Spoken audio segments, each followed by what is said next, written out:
Taking a look at today's equity index futures markets, I want to focus on the S&P 500 future, seeing significant selling pressure once again today. A sixth consecutive down day for the S&P futures, and we saw the S&P futures actually down 150 handles today near the close. So heavy selling in the afternoon, some volatility throughout the day, but closing on the lows of the day, and really have to go back to the end of October of 2019 to see the S&P at these levels. Looking at the drivers today, I think you have to focus on a couple of factors. The coronavirus, the overriding theme that's creating the uncertainty, but now with this virus continuing to move across the globe at a higher rate than what was expected, now appearing to be underestimated in potential areas like California. The uncertainty in the marketplace is just continuing, and that's why we're seeing again the growth prospects within the U.S. being called into question now, from not only the U.S. but from a global standpoint, but certainly seeing, I think, the U.S., which a couple of weeks ago appeared to be maybe a little bit immune to this dynamic, and now certainly realizing the impact of the potential to growth prospects, also valuations being called into question.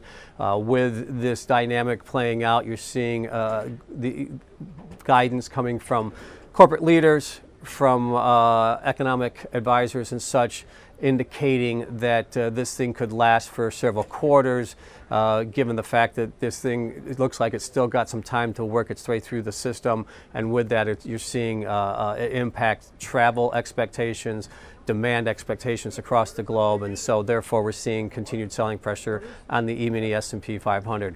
Let's look at the trends as well.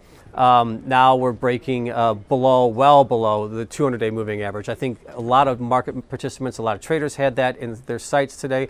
We did see it breach there this morning and then trade back above that 30-50 level, and I think a lot of market participants thought that that might be a good test of the 200-day moving average. We did see some strength, but near the close we saw heavy selling, closing well below that 200-day moving average now, currently trading right around the 2960 level, so that's substantially below.